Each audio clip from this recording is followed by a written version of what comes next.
اس حوالے سے 19 ماہ کے دوران ایسا کوئی ثبوت ریکارڈ پر نہیں لایا گیا۔ پی ٹی آئی چیئرمین کی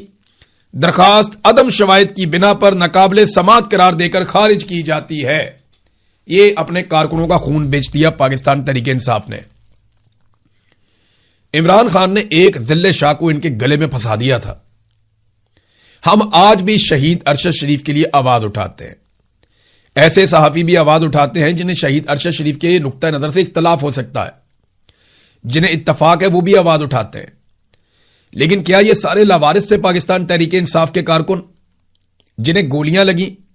جنہیں قتل کر دیا گیا، جن کی لاشیں گئی ان کے گھروں میں؟ کیا بطور ایک جماعت پاکستان تحریک انصاف کی ذمہ داری نہیں تھی کہ وہ پوسٹ مارٹم کرواتے؟ اگر اسلام آباد نہیں کر رہا تھا تو اپنے سرکاری اسپتالوں سے خیبر پختونخوا میں کروا لیتے۔ لیکن اس سارے معاملے کو دبایا گیا اور بیرسٹر گوہر نے 1.5 سال تک اپنا بیان ہی قلم بند نہیں کروایا۔ سہیل آفریدی گواہ تھے اس میں، شفیع جان اس میں گواہ تھے، ڈاکٹر امجد اس میں گواہ تھے، وہ بھی بیان دینے کے لیے نہیں آئے۔ تو اب یہ تو دیکھیں نا، زیادتی ہے، اپنی ہی سیاسی جماعت کے ساتھ اور اس کے کارکنوں کے ساتھ زیادتی ہے جو پاکستان تحریک انصاف کی قیادت نے کی ہے۔ ناظرین، نواز شریف صاحب جو ہیں وہ جب گئے جلسہ کرنے کے لیے آزاد کشمیر میں، تو اب کچھ ویژولز آ رہے ہیں، کچھ چیزیں آ رہی ہیں اور ہم حیران ہو رہے ہیں۔ نمبر ایک تو یہ ہے کہ کچھ بسوں کی تصویریں اور ویڈیوز مسلم لیگ نون کے واٹس ایپ گروپس کے اندر سے نکل کر آئیں، جن میں نوجوان یہ لکھ رہے ہیں اور میسیجز کر رہے ہیں کہ ہم پہنچ رہے ہیں آزاد کشمیر، اور یہ پنجاب سے جا رہے ہیں۔ یعنی پنجاب سے سینکڑوں لوگوں کو بسوں میں بھر کے آزاد کشمیر پہنچایا گیا تاکہ نواز شریف صاحب وہاں پہ جلسہ کر سکیں اور لوگ کم دکھائی نہ دیں۔ میں بھی سوچ رہا تھا، ایک تو پہلے ہی بہت تھوڑے سے لوگ ہیں، وہ پنڈال کو بھر ہی نہیں پائے، آدھے سے زیادہ پنڈال خالی تھا، لیکن جو لوگ وہاں موجود تھے وہ بھی باہر سے لائے گئے تھے۔ ابھی یہ ایک واٹس ایپ گروپ ہے جس کا تعلق لاہور کے قریب قصور سے ہے، یہ وہاں سے تقریباً کو 200-250 لوگ الگ الگ گاڑیوں میں بیٹھ کے جا رہے ہیں آزاد کشمیر کی طرف، پھر باقی جگہوں سے بھی ایسے ہی پہنچائے گئے ہیں۔ تو اس کا مطلب یہ ہوا کہ آزاد کشمیر کے لوگوں نے نواز شریف کو، مریم نواز کو ریجیکٹ کر دیا، اور ایسے ہی فارمولے پر پیپلز پارٹی بھی کام کر رہی ہے۔ وہ اپنے جالے اکٹھے کر کے مختلف علاقوں سے لے کر آتے ہیں اور لا کر انہیں ایک جگہ پہ جلسہ کرواتے ہیں، اور یہ ثابت کرنے کی کوشش کرتے ہیں کہ ہمیں آزاد کشمیر کے لوگ بہت پیار کر رہے ہیں، ہمیں یہاں پہ بہت سارے ووٹ ملیں گے، ہم حکومت بنا لیں گے۔ کیونکہ حکومت تو ان کو بنا کر دینی ہے وہاں پہ مقامی ملٹری اسٹیبلشمنٹ کے نمائندگان نے، انہوں نے بتانا ہے کہ کس کی کتنی سیٹیں، کس کی کتنی سیٹیں، اور کون بنے گا وزیر اعظم اور کون بنے گا کون سی وزارت کے اوپر وزیر۔ یہ تو فیصلہ ملٹری اسٹیبلشمنٹ نے کرنا ہے، اور اگر اس کا رستہ کسی نے روکنا ہے تو آزاد کشمیر کی عوام نے روکنا ہے۔ ابھی تک تو وہ irrelevant ہیں، وہ ان کے جلسے جلوسوں میں بھی نہیں آ رہے، لیکن جب وہ ریلیونٹ ہوئے اور میدان میں آئے اور انہوں نے اس کے خلاف سخت پوزیشن لی تو پھر امتحان ہوگا پاکستان کی اسٹیبلشمنٹ کا بھی۔ نواز شریف نے نا